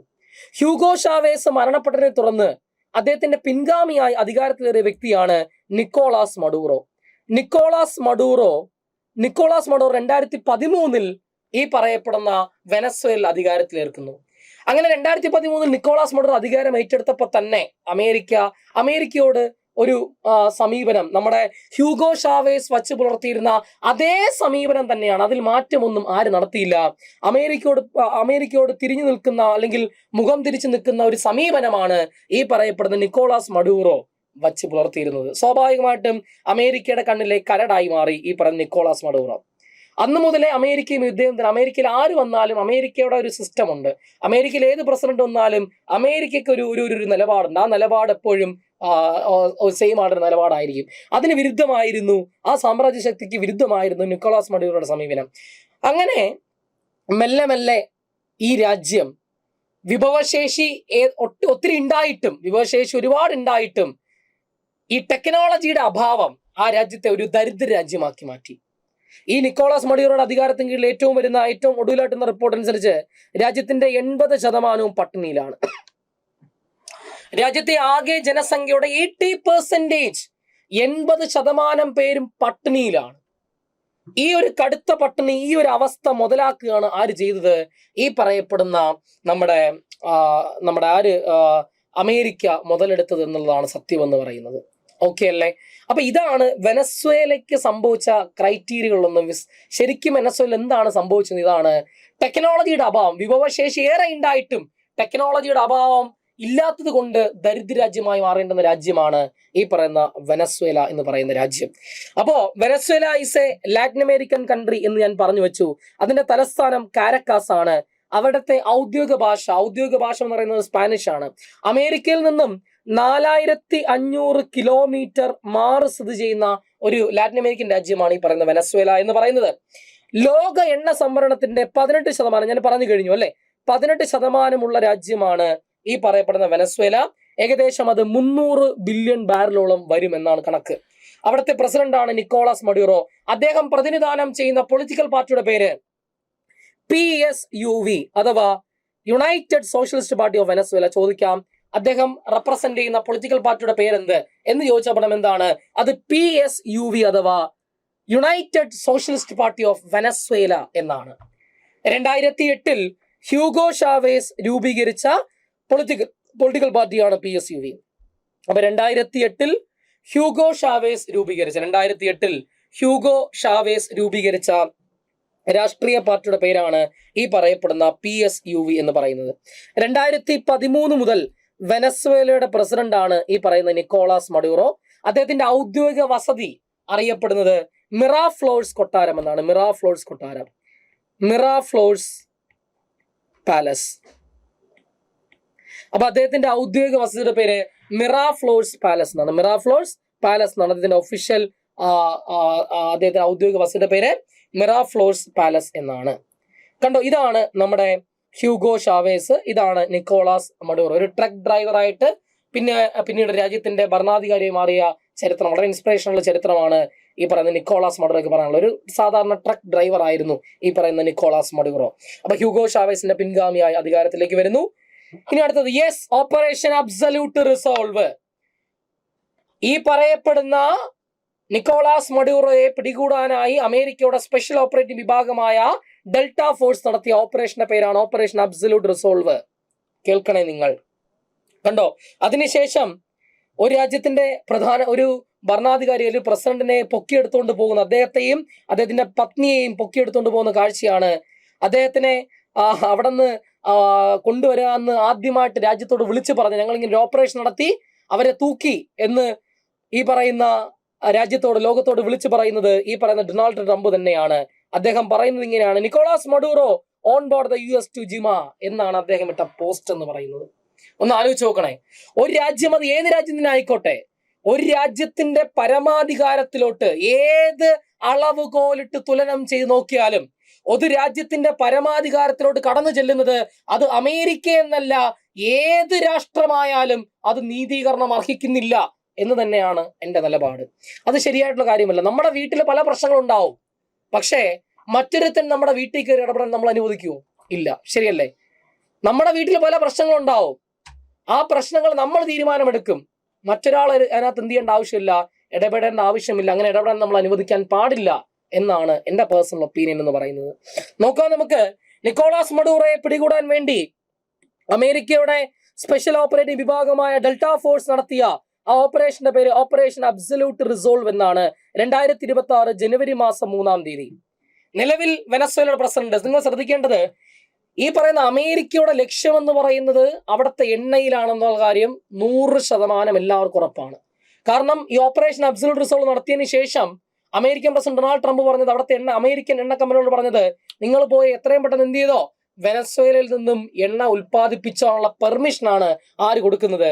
ഈ പറയപ്പെടുന്ന അമേരിക്കൻ പ്രസിഡന്റ് ആയിട്ടുള്ള ഡൊണാൾഡ് ട്രംപ് അമേരിക്കയിലെ ഓയിൽ കമ്പനീസ് നൽകുന്ന നിർദ്ദേശം എന്ന് പറയുന്നത്. അപ്പൊ ഓപ്പറേഷൻ ഡെൽറ്റ ഫോഴ്സ് നടത്തിയ ഓപ്പറേഷന്റെ പേര് ഓപ്പറേഷൻ അബ്സല്യൂട്ട് റിസോൾവ്. അത് നടക്കുന്നത് 2026 ജനുവരി മാസം 3-ാം തീയതി.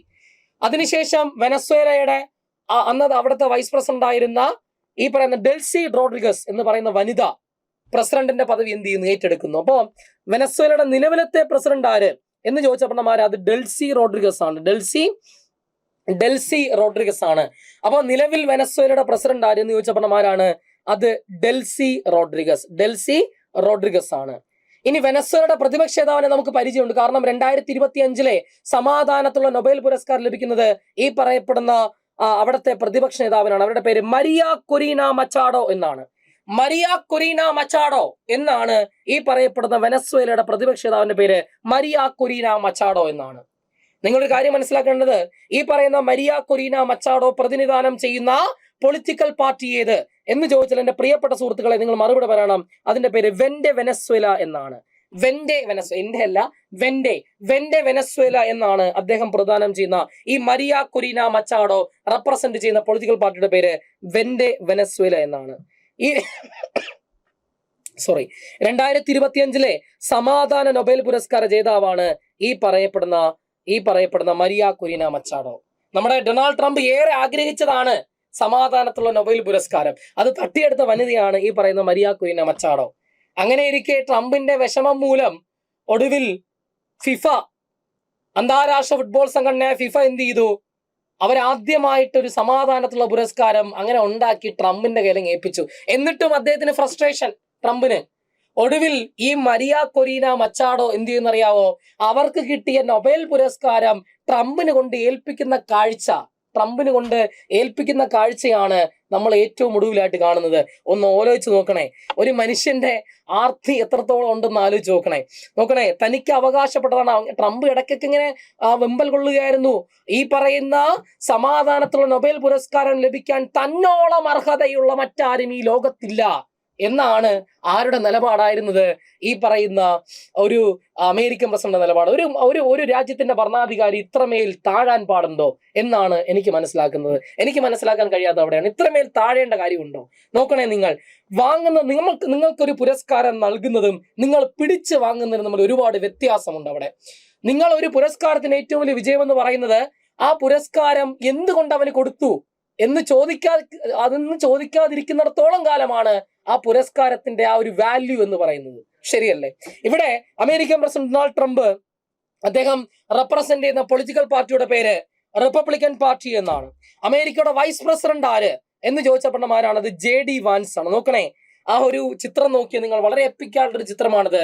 Trump gets Nobel peace prize but can he actually have it എന്നാണ് ചോദിച്ചുകൊണ്ടൊരു ട്രോളാണ് നിങ്ങളെ കാണുന്നത്. കണ്ടോ, മരിയ കൊറീന മച്ചാഡോയുടെ കയ്യിൽ നിന്നും പിടിച്ചു പറിക്കുന്ന സമാധാനത്തിലുള്ള നൊബേൽ പുരസ്കാരം പിടിച്ചു പറിക്കുന്ന ട്രംപിന്റെ ചിത്രമാണ് അവിടെ ട്രോളായിട്ട് അവിടെ കൊടുത്തിട്ടുള്ളത്. ഇനി അതിനുശേഷം മരിയ കൊറീന മച്ചാഡോ കൊണ്ട് ആ സമാധാനത്തിന് നൊബേൽ പുരസ്കാരം കൊണ്ട് ആരെ ഏൽപ്പിക്കുകയാണ്? നമ്മുടെ ട്രംപണനെ കൊണ്ട് ഏൽപ്പിക്കുകയാണ്. അദ്ദേഹം ഒരു ഉളുപ്പില്ലാണ്ട് അത് മേടിച്ചുകൊണ്ടിരിക്കുന്ന ചിത്രമാണ് നിങ്ങളെ കണ്ടുകൊണ്ടിരിക്കുന്നത്. അതിനുശേഷം മരിയ കൊറീന മച്ചാഡോ അത് കൊടുത്തുകൊണ്ട് പറഞ്ഞ ഡയലോഗാണ്, ആ സ്റ്റേറ്റ്മെന്റ് ആണ് എന്നെ ഏറെ അധിക്ഷേപിച്ചത്. നിങ്ങളൊന്ന് ആലോചിച്ച് നോക്കിയേ, ആ ഒരു രാജ്യത്തിന്റെ ഭരണാധികാരിയെ, സ്വന്തം രാജ്യത്തിന്റെ ഭരണാധികാരിയെ പൊക്കിയെടുത്തോണ്ട് പോയിരിക്കുന്നു. അപ്പോഴാണ് ഈ സമാധാനത്തിന് നൊബേൽ പുരസ്കാരം കൊണ്ട് കൊടുത്തിട്ട് നമ്മുടെ മരിയ കൊറീന മച്ചാഡോ പറയുന്ന സ്റ്റേറ്റ്മെന്റ് ആണത്. To president Donald J. Trump, in gratitude for your extraordinary leadership in promoting the peace through strength, advancing diplomacy and defending liberty and prosperity. Presented as a personal symbol of gratitude on behalf of the Venezuelan people in recognition of President Trump's principled and decisive action to secure a free Venezuela എന്നാണ് ഈ പറയുന്ന Maria Corina Machado പറഞ്ഞത്. അതായത് ഈ പറയുന്ന Trump Venezuela നടത്തിയ ആക്ഷനെ ഞങ്ങൾ അംഗീകരിക്കുന്നു എന്നാണ് ആരുടെ നിലപാട്? മരിയ കൊറീന മച്ചാഡോയുടെ നിലപാട്. അടുത്ത പോയിന്റ് നോക്കിയേ, the courage of America and it's president Donald J. Trump will never be forgotten by the Venezuelan people എന്നാണ് അവരുടെ സ്റ്റാൻഡ്. ഇതിനകത്ത് ഒരു കാര്യം നിങ്ങൾ മനസ്സിലാക്കാനുള്ളത്, ഈ വെനസ്വേലയിൽ ഒരു ലക്ഷം ആൾക്കാർ ഇതിനെ അംഗീകരിക്കുന്ന ആൾക്കാരുണ്ട്. അതിന്റെ റീസണുകളിൽ ഒന്ന്, നിക്കോളാസ് മഡൂറോയെ അവിടുത്തെ പ്രതിപക്ഷം അദ്ദേഹത്തെ കടുത്ത രീതിയിൽ വിമർശിക്കുകയും എതിർക്കുകയും ചെയ്യുന്നുണ്ട്. കാരണം നിക്കോളാസ് മഡൂറോ എന്ന് പറയപ്പെടുന്ന ഭരണാധികാരി ഇപ്പോൾ അടുത്തിടെ അധികാരത്തിലേക്ക് കയറിയത് തെരഞ്ഞെടുപ്പിൽ കൃത്രിമം കാണിച്ചിട്ടാണ് എന്നൊരു വാദം അവിടെ നിലനിൽക്കുന്നുണ്ട്. മാത്രമല്ല, ഈ പറയുന്ന നമ്മുടെ ഹ്യൂഗോ ഷാവേസിന് ലഭിച്ച ആ ഒരു ജനപിന്തുണ ഒന്നും ആർക്കവിടെ ഉണ്ടായിരുന്നില്ല, നിക്കോളാസ് മഡൂറോയ്ക്ക് ഉണ്ടായിരുന്നില്ല എന്നുള്ളത് മറ്റൊരു നഗ്നമായ സത്യമാണ്. ഓക്കെ അല്ലേ? യെസ്, അതാണ് മരിയ കൊറീന മച്ചാഡോ എന്ന് പറയുന്നത്. മരിയ കൊറീന മച്ചാഡോ ട്രംപിന് എന്ത് ചെയ്യുന്നുണ്ട്? ആ പുരസ്കാരം കൊണ്ട് നൽകുന്നുണ്ട്. ഇനി ഈ പറയുന്ന നിക്കോളാസ് മഡൂറോയെ പിടിച്ചപ്പോൾ ഈ പറയുന്ന അമേരിക്കയുടെ ഡെൽറ്റ ഫോഴ്സ് സംഘം നടത്തിയ ഓപ്പറേഷൻ അബ്സല്യൂട്ട് റിസോൾവ് എന്ന് പറയുന്ന ഓപ്പറേഷൻ നടത്തിയപ്പോ അതിന് ചുറ്റുമുള്ള വെനസ്വേലയ്ക്ക് ചുറ്റുമുള്ള മറ്റ് രാജ്യങ്ങൾ ശക്തമായി പ്രതികരിക്കുന്നുണ്ട്. അങ്ങനെ പ്രതികരിക്കുന്നവരെ അടിച്ചമർത്തുക എന്ന നിലപാടിലാണ് ട്രംപ് പിന്നീട് സ്വീകരിച്ച നിലപാട്. ആദ്യം പ്രതികരിച്ചത് കിം ജോങ് ഉൻ. നമുക്കറിയാം, ഉത്തര കൊറിയയുടെ പ്രസിഡന്റ് ആയിട്ടുള്ള, അല്ലെങ്കിൽ ഉത്തര കൊറിയയുടെ സുപ്രീം ലീഡർ ആയിട്ടുള്ള, അവിടുത്തെ ഏകാധിപതിയായിട്ടുള്ള കിം ജോങ് ഉൻ പറയുന്നത് ഇങ്ങനെയാണ്: റിലീസ് മൈ ഫ്രണ്ട്, എന്റെ ഫ്രണ്ടിനെ വിടടാ എന്നാണ് പറയുന്നത്. Release my friend immediately, otherwise Kim Jong Un will endorse the US Venezuela conflict എന്നാ പറഞ്ഞത്. അതായത് എന്റെ സുഹൃത്തിനെ നിങ്ങൾ മോചിപ്പിച്ചില്ല എങ്കിൽ അടുത്ത് നടക്കാൻ പോകുന്നത് ഞാൻ എന്ത് ചെയ്യും? ഈ പറയുന്ന വാറിൽ ഞാൻ ഇടപെടും, ഈ കാര്യത്തിൽ ഞാൻ ഇടപെടുമെന്നാണ് ആര് പറഞ്ഞത്? ഏകാധിപതിയായ കിം ജോങ് ഉൻ പറഞ്ഞത്. അതുപോലെ തന്നെ ശക്തമായി പ്രതികരിച്ച മറ്റൊരു മനുഷ്യനാണ് കൊളംബിയയുടെ പ്രസിഡന്റ് ഗുസ്താവോ പെഡ്രോ. കൊളംബിയയുടെ പ്രസിഡന്റ് ഗുസ്താവോ പെഡ്രോ പറഞ്ഞത് അടുത്തത് കൊളംബിയാണ് എന്നാണ് ആരുടെ നിലപാട്? ഈ പറയുന്ന വെനസ്വേലയുടെ പ്രസിഡന്റിനെ തൂക്കിയപ്പോ ട്രംപ് പറഞ്ഞത് ഇതൊരു മുന്നറിയിപ്പാണ്, മറ്റ് രാജ്യങ്ങൾക്കുള്ള മുന്നറിയിപ്പാണ്. ഞങ്ങളുടെ നിലപാടിനെ ചോദ്യം ചെയ്താൽ ആ ചോദ്യം ചെയ്തവരെ ഞങ്ങൾ ആക്രമിക്കും എന്ന നിലപാടിലാണ് ട്രംപ്.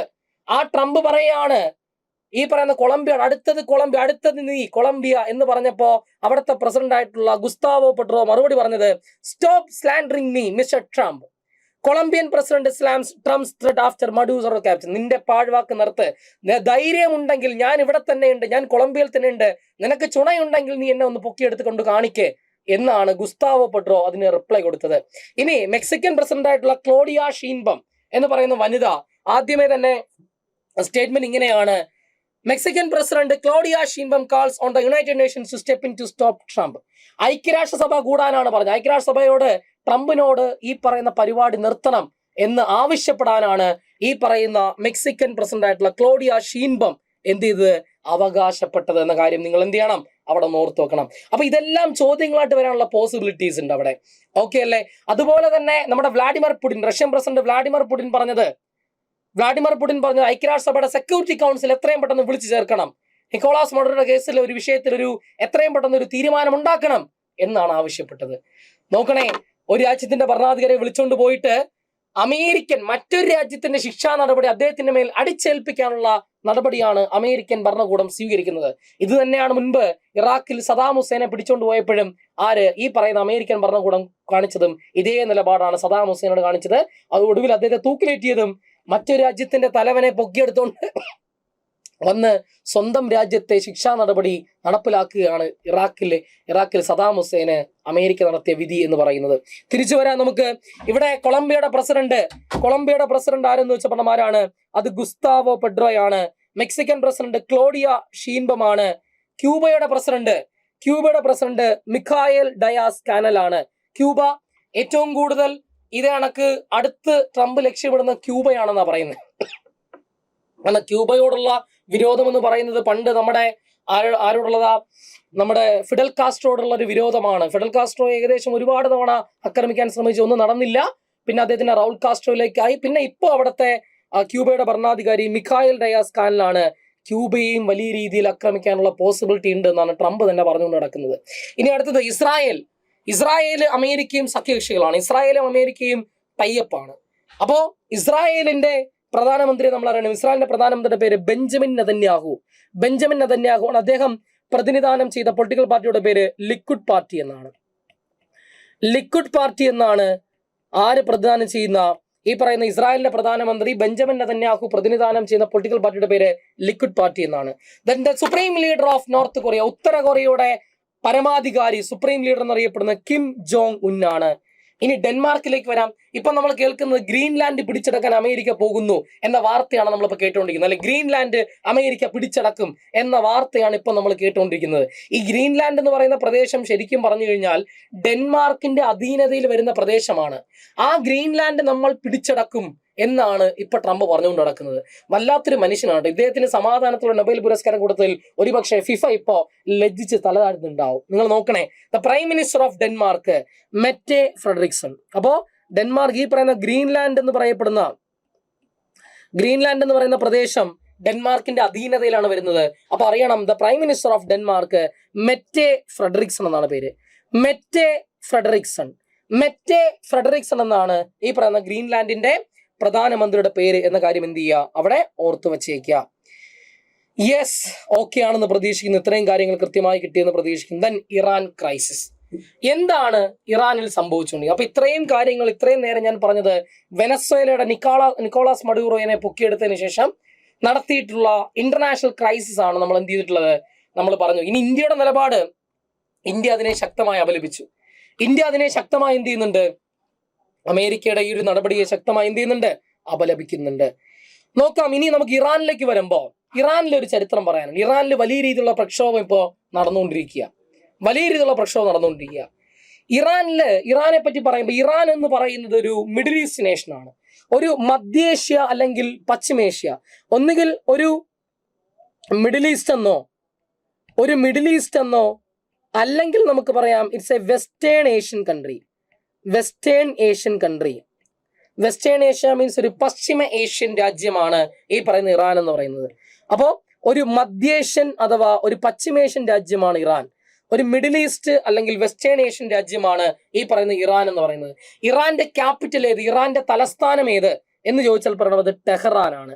ഇറാനിലെ ഒഫീഷ്യൽ ലാംഗ്വേജ് ഇറാനിലെ ഔദ്യോഗിക ഭാഷ അത് പേർഷ്യനാണ്. അതുകൊണ്ടാണ് പണ്ട് ഈ രാജ്യം അറിയപ്പെടുന്ന പേർഷ്യ എന്നാണ് പണ്ട് കാലത്ത് ഇറാൻ അറിയപ്പെട്ടിരുന്നത്.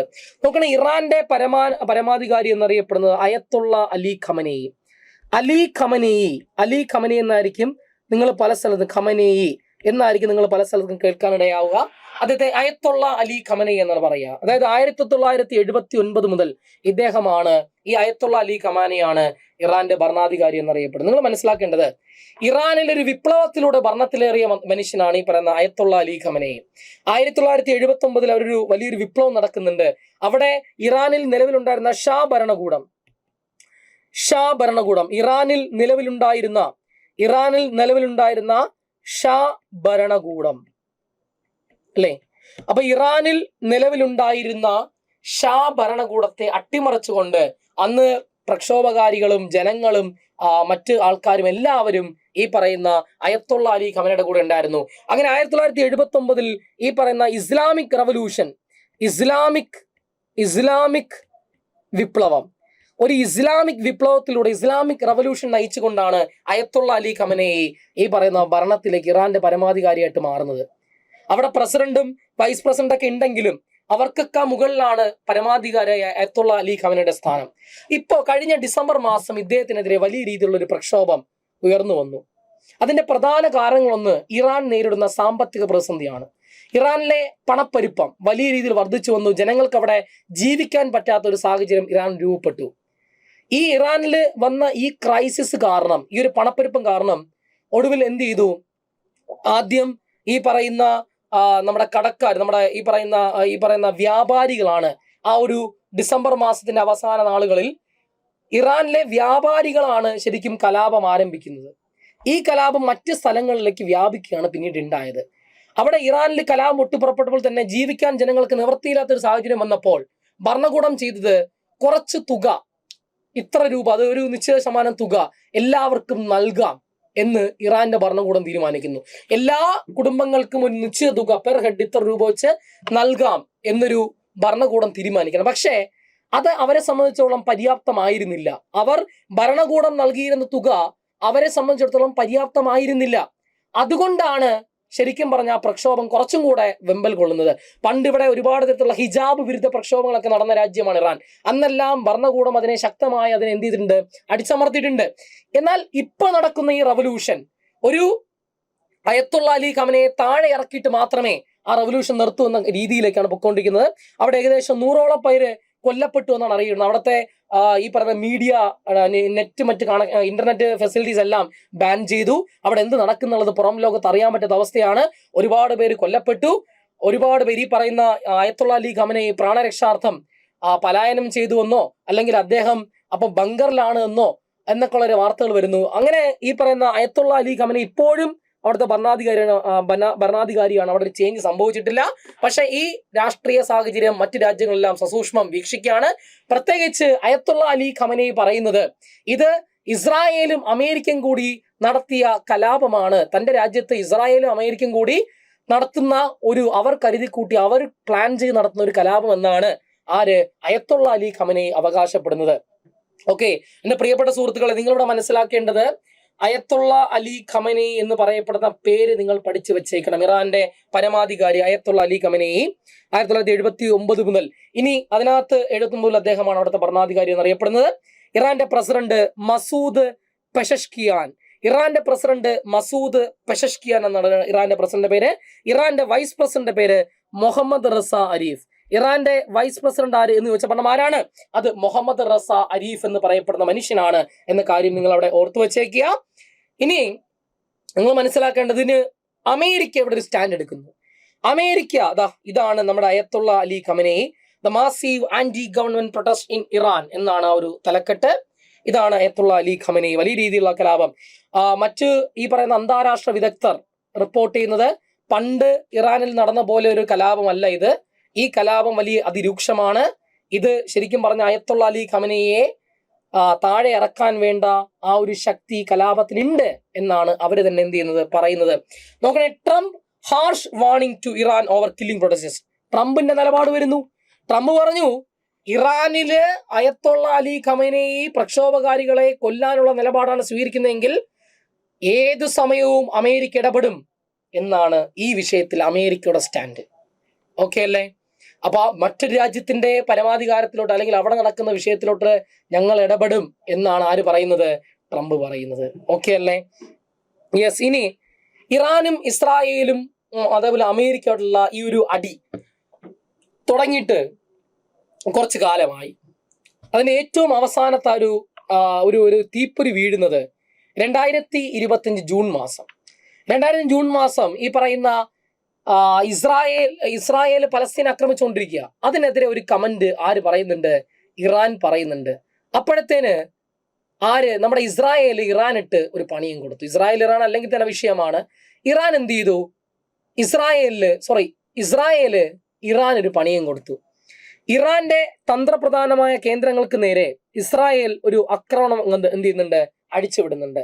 അങ്ങനെ ഇറാന്റെ തന്ത്രപ്രധാന കേന്ദ്രങ്ങൾക്ക് നേരെ ഇസ്രായേൽ നടത്തിയ സൈനിക നടപടിയുടെ പേരാണ് operation rising lion. Operation rising lion. നിങ്ങൾ ഇങ്ങനെ ഓർക്കുക, ഉറങ്ങിക്കിടന്ന സിംഹമായിരുന്നു ഇസ്രായേൽ. ആ ഇസ്രായേലിനെ ഇറാൻ ചൊറിയുന്നു.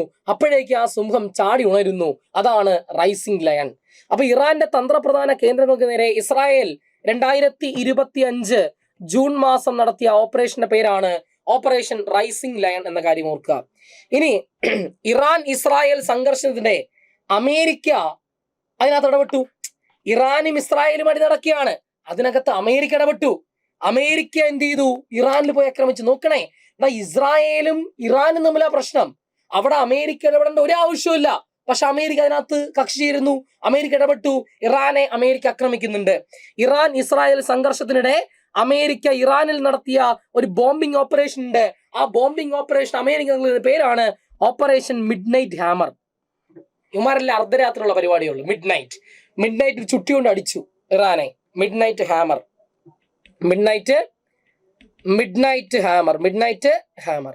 കേൾക്കണേ നിങ്ങൾ. അപ്പൊ ഇറാൻ ഇസ്രായേൽ സംഘർഷത്തിനിടെ അമേരിക്ക ഇറാനിൽ നടത്തിയ ആ ബോംബിംഗ് ഓപ്പറേഷന്റെ പേരാണ് ഓപ്പറേഷൻ മിഡ് നൈറ്റ് ഹാമർ എന്ന് പറയുന്നത്. കേൾക്കണേ, ഓപ്പറേഷൻ മിഡ് നൈറ്റ് ഹാമർ എന്ന് പറയുന്നത്. ഇനി അതിനെതിരെ ഈ പറയുന്ന ഇറാൻ തിരിച്ചടിക്കുന്നു. അമേരിക്കയുടെ വ്യോമത്താവളങ്ങളിൽ അല്ലെങ്കിൽ അമേരിക്കയുടെ ആണവ കേന്ദ്രങ്ങളിൽ US നടത്തിയ ആക്രമണത്തിന് തിരിച്ചടിയായി ഇറാന്റെ ആണവ കേന്ദ്രങ്ങൾ തകർത്ത അമേരിക്കയുടെ നടപടിക്ക് മറുപടി കൊടുക്കാനായിട്ട് ഇറാൻ പശ്ചിമേഷ്യയിലെ US താവളങ്ങൾ ലക്ഷ്യം വെച്ചുകൊണ്ട് ഒരു ഓപ്പറേഷൻ നടത്തി. ആ ഓപ്പറേഷന്റെ പേരാണ് ഓപ്പറേഷൻ ബഷറത്ത് അൽഫത്ത്, അല്ലെങ്കിൽ പറയാം ഓപ്പറേഷൻ ബഷറത്ത് ഫത്തേ. രണ്ട് പേരിൽ ഞാൻ കേട്ടു, അതുകൊണ്ടാണ് രണ്ടും കൊടുത്തത്. ചിലപ്പോൾ കേരള PS ഏതാ കൊടുക്കാന്ന് പറയാൻ പറ്റത്തില്ല. അപ്പൊ ഓപ്പറേഷൻ ബഷറത്ത് അൽഫത്ത്. അപ്പൊ ഇറാൻ നടത്തിയ ഓപ്പറേഷൻ, ഇറാൻ ഒരു മുസ്ലിം രാജ്യമാണ്, അതുകൊണ്ട് തന്നെ ഓർക്കണം അവിടെ ആ പേരും ഒരു മുസ്ലിം നാമധേയമാണ്. അപ്പൊ ഇറാൻ നടത്തിയ ഓപ്പറേഷന്റെ പേര് പഠിക്കാൻ എളുപ്പമുണ്ട്.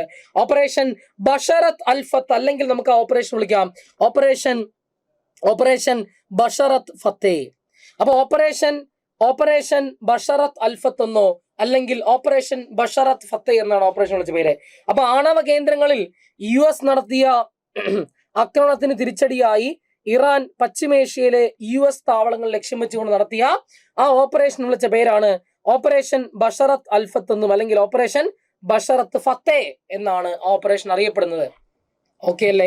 ഇനി റഷ്യ അടുത്തിടെ നടത്തിയൊരു ഓപ്പറേഷൻ നമുക്കറിയാം. കഴിഞ്ഞ 3 കൊല്ലങ്ങളായിട്ട് റഷ്യ ഉക്രൈൻ അറ്റാക്കിങ് നടന്നുകൊണ്ടിരിക്കുക. റഷ്യ ഉക്രൈൻ ഇങ്ങനെ ആക്രമിച്ചുകൊണ്ടിരിക്കുകയാണ്. അപ്പൊ അതിനിടയ്ക്ക് ഉക്രൈൻ ഒരു ഉഗ്രൻ പണി റഷ്യക്ക് തിരിച്ചു കൊടുത്തു. ആ ഓപ്പറേഷൻ വിളിച്ച പേരാണ് റഷ്യയിലെ 5 വ്യോമത്താവളം. ആരും അത് അധികം ശ്രദ്ധിച്ചില്ല, ആരും പ്രതീക്ഷിച്ചില്ല ഉക്രൈൻ തിരിച്ചടിക്കുമെന്ന്. അപ്പൊ റഷ്യയിലെ 5 വ്യോമത്താവളങ്ങളിൽ ഉക്രൈന്റെ സുരക്ഷാ ഏജൻസിയായ SBU നടത്തിയ ഒരു ഡ്രോൺ ആക്രമണമുണ്ട്. ആ ഡ്രോൺ ആക്രമണത്തിന് വിളിച്ച പേരാണ് ഓപ്പറേഷൻ സ്പൈഡേഴ്സ് വെബ് എന്നുള്ളത്. അപ്പോ റഷ്യയിലെ 5 വ്യോമത്താവളങ്ങളിൽ ഉക്രൈന്റെ സുരക്ഷാ ഏജൻസിയായ SBU നടത്തിയ ഡ്രോൺ ആക്രമണത്തിന്റെ പേരാണ് ഓപ്പറേഷൻ സ്പൈഡേഴ്സ് വെബ് എന്നുള്ളത്. ഓക്കെ ആണെന്ന് പ്രതീക്ഷിക്കുന്നു. ഇനി നമുക്ക് അവിടെ അടുത്ത് പറയേണ്ടത്, പലപ്പോഴും ഞാൻ പറഞ്ഞ കാര്യങ്ങളാണെങ്കിൽ കൂടി ഒന്നുകൂടി പറയുകയാണ്, ഓപ്പറേഷൻസ് ബൈ ഇന്ത്യ അടുത്തിടെ നടത്തിയ ഓപ്പറേഷനുകളെ പറ്റിയിട്ടാണ് നമ്മൾ എന്ത് ചെയ്യുന്നത്, ലാസ്റ്റ് സെഗ്മെന്റിൽ കൂടെ പറഞ്ഞു വെക്കുന്നത്. ഓപ്പറേഷൻ സിന്ധു. എന്താണ് ഓപ്പറേഷൻ സിന്ധു? ഇസ്രായേൽ ഇറാൻ സംഘർഷം ഉണ്ടായപ്പോൾ ഇറാനിൽ കുടുങ്ങിപ്പോയ ഇന്ത്യക്കാരെ തിരികെ നാട്ടിലെത്തിക്കാൻ വേണ്ടി കേന്ദ്ര സർക്കാർ നടത്തിയ ഓപ്പറേഷന്റെ പേരാണ് ഓപ്പറേഷൻ സിന്ധു എന്ന് പറയുന്നത്. അപ്പൊ ഇസ്രായേൽ ഇറാൻ സംഘർഷം നടക്കുമ്പോൾ ഇറാനിൽ കുടുങ്ങിപ്പോയ ഇന്ത്യക്കാരെ തിരികെ നാട്ടിലെത്തിക്കാൻ വേണ്ടി കേന്ദ്ര സർക്കാർ നടത്തിയ ഓപ്പറേഷന്റെ പേരാണ് ഓപ്പറേഷൻ സിന്ധു. അങ്ങനെയെങ്കിൽ എന്താണ് ഓപ്പറേഷൻ ബ്രഹ്മ എന്നറിയണം. എന്താണ് ഓപ്പറേഷൻ ബ്രഹ്മ? മ്യാൻമാറിൽ അടുത്തിടെ ഒരു ഭൂചലനം നടക്കുന്നുണ്ട്. അപ്പൊ മ്യാൻമാറിൽ ഭൂചലനം ഉണ്ടായപ്പോൾ അവിടെ ഇന്ത്യ നടത്തിയ രക്ഷാപ്രവർത്തനം ഓപ്പറേഷൻ ബ്രഹ്മ എന്ന് പറയുന്നത്. അപ്പൊ മ്യാൻമാറിൽ ഭൂചലനം ഉണ്ടായപ്പോൾ അവിടെ ഇന്ത്യ നടത്തിയ രക്ഷാപ്രവർത്തനത്തിന്റെ പേരാണ് ഓപ്പറേഷൻ ബ്രഹ്മ. ചോദിച്ചാണ് PSC. അത് PQ ആണ്. ഓപ്പറേഷൻ സിന്ധു PQ ആണ്, ചോദിച്ചതാണ്. ഇനി എന്താണ് ഓപ്പറേഷൻ അജയ്? ഇസ്രായേൽ പലസ്തീൻ സംഘർഷം, അതും PSC ചോദിച്ചാണ്. ഇസ്രായേൽ പലസ്തീൻ സംഘർഷം അഥവാ ഇസ്രായേൽ ഹമാസ് പോരാട്ടം അല്ലേ? അപ്പോ ഇസ്രായേൽ പലസ്തീൻ സംഘർഷത്തെ തുടർന്ന് അല്ലെങ്കിൽ ഇസ്രായേൽ ഹമാസ് പോരാട്ടത്തെ തുടർന്ന് ഇസ്രായേലിൽ കുടുങ്ങിപ്പോയ ഇന്ത്യക്കാരെ തിരികെ നാട്ടിലെത്തിക്കാൻ വേണ്ടി കേന്ദ്ര സർക്കാർ നടത്തിയ ഓപ്പറേഷന്റെ പേരാണ് ഓപ്പറേഷൻ അജയ് എന്ന് പറയുന്നത്. ഇനി എന്താണ് ഓപ്പറേഷൻ ഗംഗ? നമുക്കറിയാം റഷ്യ ഉക്രൈൻ യുദ്ധം അല്ലേ? റഷ്യ ഉക്രൈൻ യുദ്ധത്തെ തുടർന്ന് ഉക്രൈനിൽ കുടുങ്ങിപ്പോയ ഇന്ത്യക്കാരെ തിരികെ നാട്ടിലെത്തിക്കാൻ വേണ്ടി കേന്ദ്ര സർക്കാർ നടത്തിയ ഓപ്പറേഷന്റെ പേരാണ് ഓപ്പറേഷൻ ഗംഗ. അങ്ങനെയെങ്കിൽ എന്താണ് ഓപ്പറേഷൻ കാവേരി എന്ന് നിങ്ങൾ അറിയണം. എന്താണ് ഓപ്പറേഷൻ കാവേരി? സുഡാൻ എന്ന് പറയുന്ന രാജ്യത്ത് ഒരു ആഭ്യന്തര കലാപം നടക്കുന്നുണ്ട്. ആഭ്യന്തര കലാപം രൂക്ഷമായ സുഡാനിൽ കുടുങ്ങിപ്പോയ ഇന്ത്യക്കാരെ തിരികെ നാട്ടിലെത്തിക്കാൻ വേണ്ടി കേന്ദ്ര സർക്കാർ നടത്തിയ ഓപ്പറേഷന്റെ പേരാണ് ഓപ്പറേഷൻ കാവേരി. അപ്പോ ആഭ്യന്തര കലാപം രൂക്ഷമായ സുഡാനിൽ കുടുങ്ങിപ്പോയ ഇന്ത്യക്കാരെ തിരികെ നാട്ടിലെത്തിക്കാൻ വേണ്ടി കേന്ദ്ര സർക്കാർ നടത്തിയ ഓപ്പറേഷന്റെ പേരാണ് ഓപ്പറേഷൻ കാവേരി. അങ്ങനെയെങ്കിൽ എന്താണ് ഓപ്പറേഷൻ ദേവി ശക്തി? അഫ്ഗാനിസ്ഥാൻ ഒരു 3 കൊല്ലം മുൻപ് അഫ്ഗാനിസ്ഥാന്റെ ഭരണം താലിബാൻ പിടിച്ചടക്കുന്നുണ്ട് അല്ലെ? അഫ്ഗാനിസ്ഥാന്റെ ഭരണകൂടം പിടിച്ചടക്കി. അങ്ങനെ പിടിച്ചടക്കിയപ്പോൾ അഫ്ഗാനിസ്ഥാനിൽ കുടുങ്ങിപ്പോയ ഇന്ത്യക്കാരെ തിരികെ നാട്ടിലെത്തിക്കാൻ വേണ്ടി കേന്ദ്ര സർക്കാർ നടത്തിയ ഓപ്പറേഷന്റെ പേരാണ് ഓപ്പറേഷൻ ദേവി ശക്തി. അങ്ങനെയെങ്കിൽ എന്താണ് ഓപ്പറേഷൻ ഇന്ദ്രാവതി എന്ന് നിങ്ങൾ അറിയണം. എന്താണ് ഓപ്പറേഷൻ ഇന്ദ്രാവതി? ആഭ്യന്തര കലാപം രൂക്ഷമായ ഹെയ്ത്തിയിൽ കുടുങ്ങിപ്പോയ ഇന്ത്യക്കാരെ അവിടെ നിന്ന് പലായനം ചെയ്യപ്പെടുന്ന ഇന്ത്യക്കാരെ രക്ഷിക്കാൻ വേണ്ടി ഇന്ത്യ നടത്തിയ ഓപ്പറേഷനാണ് ഇന്ദ്രാവതി. അപ്പൊ ആഭ്യന്തര കലാപം രൂക്ഷമായ ഹെയ്ത്തിയിൽ കുടുങ്ങിപ്പോയ ഇന്ത്യക്കാരെ തിരികെ നാട്ടിലെത്തിക്കാൻ വേണ്ടി കേന്ദ്ര സർക്കാർ നടത്തിയ ഓപ്പറേഷന്റെ പേരാണ് operation Indravati. Then operation Surang. നമ്മൾ ഏറ്റവും കൂടുതൽ കേട്ടിട്ടുള്ള ഓപ്പറേഷൻ സുരംഗ് എന്നായിരിക്കും. എന്നാൽ അതിന്റെ ഒഫീഷ്യൽ നെയിം ഓപ്പറേഷൻ സിന്ദഗി എന്നാണ്. എന്താ സംഭവം എന്ന് വെച്ച് കഴിഞ്ഞാല് 2023 ഒക്ടോബർ നവംബർ മാസങ്ങളായിട്ട് നടക്കുന്നത്. സംഭവം വേറൊന്നുമല്ല, ഉത്തരകാശിയിലെ സിൽക്യാര എന്ന് പറയുന്ന ഒരു തുരങ്കമുണ്ട്. ഉത്തരകാശിയിലെ സിൽക്യാര തുരങ്കത്തില് അവിടെ ആ തുരങ്ക നിർമ്മാണത്തിനുണ്ടാക്കി കുറച്ച് തൊഴിലാളികൾ അവിടെ കുടുങ്ങിപ്പോകുന്നുണ്ട്. ആ തുരങ്ക നിർമ്മാണത്തിനുണ്ടാക്കി ആ തൊഴിലാളികൾ കുടുങ്ങിപ്പോയപ്പോൾ അവിടെ കുടുങ്ങിപ്പോയ ഇന്ത്യക്കാരെ, ആ തൊഴിലാളികളെ പുറത്തെത്തിക്കാൻ വേണ്ടി ഉത്തരാഖണ്ഡ് സർക്കാർ ഒഫീഷ്യലി നടത്തിയ ഓപ്പറേഷന്റെ പേര് ഓപ്പറേഷൻ സിന്ദഗി എന്നാണ്. എന്നാൽ അവിടെ ആദ്യം എത്തിയ ഒരു മലയാളി റിപ്പോർട്ടർ ഈ ഓപ്പറേഷന് ഈ ഉത്തരാഖണ്ഡിൽ നടന്ന ഈ പറയുന്ന സിൽക്യാര തുരങ്കത്തിൽ കുടുങ്ങിയ തൊഴിലാളികളെ പുറത്തെത്തിക്കാനായിട്ട് നടത്തിയ ആ രക്ഷാദൗത്യമാണിത്. ആ ദൗത്യത്തിന് ശരിക്കും ഉത്തരാഖണ്ഡ് സർക്കാർ നൽകിയ ഒഫീഷ്യൽ നെയിം ഓപ്പറേഷൻ സിന്ദഗി എന്നാണ്. എന്നാൽ അവിടെ ആദ്യം എത്തിയ ഒരു മലയാളി റിപ്പോർട്ടർ, അവിടെ പോയാലും നമ്മളാണല്ലോ പ്രശ്നം, അവിടെ ആദ്യം എത്തിയ ഒരു മലയാളി റിപ്പോർട്ടർ അദ്ദേഹം ഒരു പേരങ്ങിട്ടു. അദ്ദേഹം ഇട്ട പേരാണ് സുരംഗം എന്ന് പറയുന്നത്. സുരംഗം എന്ന് പറഞ്ഞാൽ തുരങ്കം എന്നാണ് അർത്ഥം. അവിടുത്തെ ഭാഷയിൽ തുരങ്കം എന്നാണ് അർത്ഥം. അപ്പൊ അങ്ങനെ ആ പേര് ഈ പറയുന്ന ഒഫീഷ്യൽ നെയിമിന് മുകളിൽ ആ പേര് സ്ഥാനം പിടിച്ചു. ഇപ്പോഴും സെർച്ച് ചെയ്യുമ്പോൾ സുരംഗം എന്നായിരിക്കും ആദ്യം കാണുക. തക്കുമ്പോഴാണ് നമുക്ക് കിട്ടുന്നത് ഒഫീഷ്യൽ നെയിം, ഉത്തരാഖണ്ഡ് സർക്കാർ നൽകിയ ഒഫീഷ്യൽ നെയിം സിന്ദഗി എന്നാണെന്ന് മനസ്സിലാകുക. അപ്പൊ നിങ്ങൾ രണ്ടും പഠിച്ചു വെച്ചേക്കുക, ഓപ്പറേഷൻ സുരംഗ് അല്ലെങ്കിൽ ഓപ്പറേഷൻ സിന്ദഗി. ഇത് രണ്ടിലേതെങ്കിലും ഒന്ന് എന്ത് ചെയ്യും, ചോദിക്കും. അടുത്തത് എന്താണ് ഓപ്പറേഷൻ ദോസ്ത്? സിറിയ തുർക്കി പ്രദേശത്ത് അടുത്തിടെ ഒരു ഭൂചലനം ഉണ്ടായി. അങ്ങനെ സിറിയ തുർക്കി പ്രദേശത്ത് ഒരു ഭൂചലനം ഉണ്ടായപ്പോൾ അവിടെ ഇന്ത്യ നടത്തിയ രക്ഷാപ്രവർത്തനത്തിന്റെ പേരാണ് ഓപ്പറേഷൻ ദോസ്ത്. അപ്പൊ സിറിയ തുർക്കി പ്രദേശത്ത് ഭൂചലനം ഉണ്ടായപ്പോൾ അവിടെ ഇന്ത്യ നടത്തിയ രക്ഷാപ്രവർത്തനത്തിന്റെ പേര് ഇന്ത്യ നടത്തിയ രക്ഷാപ്രവർത്തനത്തിന്റെ പേരാണ് ഓപ്പറേഷൻ ദോസ്ത് എന്ന കാര്യം ഓർക്കുക. അങ്ങനെയെങ്കിൽ എന്താണ് ഓപ്പറേഷൻ ഹോപ്പ് എന്ന് നിങ്ങൾ അറിയണം. എന്താണ് ഓപ്പറേഷൻ ഹോപ്പ്? 2021 മെയ് മാസം മെയിലാണ് നടക്കുന്നത്. കൊളംബിയയിൽ നിന്നും ഒരു യാത്രാ സംഘം, ഒരു കുടുംബത്തിലെ 7 പേർ ഒരു യാത്രാ വിമാനത്തിൽ കടന്നു പോവുകയും അത് ആമസോൺ മഴക്കാട് വഴി ആ വിമാനം കടന്നു പോവുകയും ആമസോൺ മഴക്കാട്ടിൽ വെച്ച് ആ വിമാനം തകർന്നു വീഴുകയും ചെയ്തു. അതിലാകെ മൊത്തം 7 യാത്രക്കാരുണ്ടായിരുന്നത്. ആ 7 പേരിൽ 3 പേര് മുതിർന്ന ആൾക്കാരും 4 പേര് കുട്ടികളുമായിരുന്നു. ഈ മുതിർന്ന ആൾക്കാർ തലക്ഷണം മരണപ്പെടുന്നു, കുട്ടികൾ അത്ഭുതകരമായി രക്ഷപ്പെടുന്നു. കുട്ടികൾ അത്ഭുതകരമായി രക്ഷപ്പെട്ടു എന്ന് മാത്രമല്ല, അടുത്ത 40 ദിവസം ആ കൊടുങ്കാട്ടിൽ ആ കുട്ടികൾ അതിജീവിക്കുന്നുണ്ട്. 10ഉം 11ഉം 12ഉം 1 വയസ്സും പ്രായമുള്ള ആ കുട്ടി വരെ അതിനകത്തുണ്ട്. ഈ കുട്ടികൾ എങ്ങനെയൊക്കെ രക്ഷപ്പെടുന്നുണ്ട്. ആ കുട്ടികൾ രക്ഷപ്പെട്ടെന്ന് മാത്രമല്ല, 40 ദിവസം ആ കുട്ടികൾ അവിടെ അതിജീവിക്കുന്നുണ്ട്. ആ 1 വയസ്സുള്ള കുട്ടികൾ അതിജീവിക്കുന്നുണ്ട്. 40ാമത്തെ ദിവസം കൊളംബിയൻ സൈന്യം അവരെന്ത് ചെയ്യുന്നുണ്ട്, കണ്ടെത്തുന്നുണ്ട്. ആ ഓപ്പറേഷൻ വിളിച്ച പേരാണ് ഓപ്പറേഷൻ ഹോപ്പ് എന്ന കാര്യം എന്ത് ചെയ്യുക, അവിടെ ഓർക്കുക. ഇനി എന്താണ് ഓപ്പറേഷൻ സാഗർ ബന്ധു? ഇന്ത്യ ഏറ്റവും ഒടുവിലായിട്ട് നടത്തിയ 2025 ഡിസംബർ മാസം ഇന്ത്യ നടത്തിയ ഓപ്പറേഷന്റെ പേരാണ് ഓപ്പറേഷൻ സാഗർ ബന്ധു. നമുക്കറിയാം, ദിത്വ ചുഴലിക്കാറ്റ് ശ്രീലങ്കയിൽ വീശിയടിക്കുന്നുണ്ട് അല്ലേ? ദിത്വ ചുഴലിക്കാറ്റ് നാശം വിതച്ച ശ്രീലങ്കയിൽ ഇന്ത്യ നടത്തിയ രക്ഷാപ്രവർത്തനത്തിന്റെ പേരാണ് ഓപ്പറേഷൻ സാഗർ ബന്ധു. അപ്പോ ദിത്വ ചുഴലിക്കാറ്റ് നാശം വിതച്ച ശ്രീലങ്കയിൽ ഇന്ത്യ നടത്തിയ രക്ഷാപ്രവർത്തനത്തിന്റെ പേരാണ് ഓപ്പറേഷൻ സാഗർ ബന്ധു എന്ന് പറയുന്നത്. ഈ ദിത്വ ചുഴലിക്കാറ്റിന് പേര് നൽകിയ രാജ്യം ഏത്? ദിത്വ ചുഴലിക്കാറ്റിന് പേര് നൽകിയ രാജ്യം അത് യമനാണ്. അപ്പൊ ദിത്വ ചുഴലിക്കാറ്റിന് പേര് നൽകിയ രാജ്യം അത് യമനാണ് എന്ന കാര്യം എന്ത് ചെയ്യുക, ഓർക്കുക. ഇനി എന്താണ് ഓപ്പറേഷൻ മഹാദേവും, എന്താണ് ഓപ്പറേഷൻ ആക്രമണം, രണ്ടും അറിയണം നമ്മൾ. ഓപ്പറേഷൻ മഹാദേവ് എന്ന് പറയുന്നത് പെഹൽഗാം അറ്റാക്കിനെ തുടർന്നുള്ള ഓപ്പറേഷൻ എന്ന് പറഞ്ഞാൽ ഡീറ്റെയിൽ ആയിട്ട് പഠിപ്പിച്ചതാണ്. നിങ്ങളെ ഒരു 6 മാസം മുൻപ് കൃത്യമായി പഠിപ്പിച്ചതാണ്.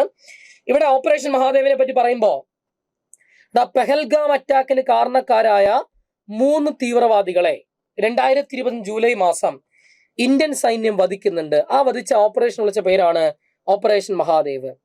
അപ്പൊ പെഹൽഗാം ആക്രമണത്തിന് കാരണക്കാരായ 3 തീവ്രവാദികളെ 2025 ജൂലൈ മാസം ഇന്ത്യൻ സൈന്യം വധിച്ച ഓപ്പറേഷൻ വിളിച്ച പേരാണ് ഓപ്പറേഷൻ മഹാദേവ്. അപ്പോ പെഹൽഗാം ആക്രമണത്തിന് കാരണക്കാരായ 3 തീവ്രവാദികളെ 2025 ജൂലൈ മാസം ഇന്ത്യൻ സൈന്യം വധിച്ച ഓപ്പറേഷന്റെ പേരാണ് ഓപ്പറേഷൻ മഹാദേവ്.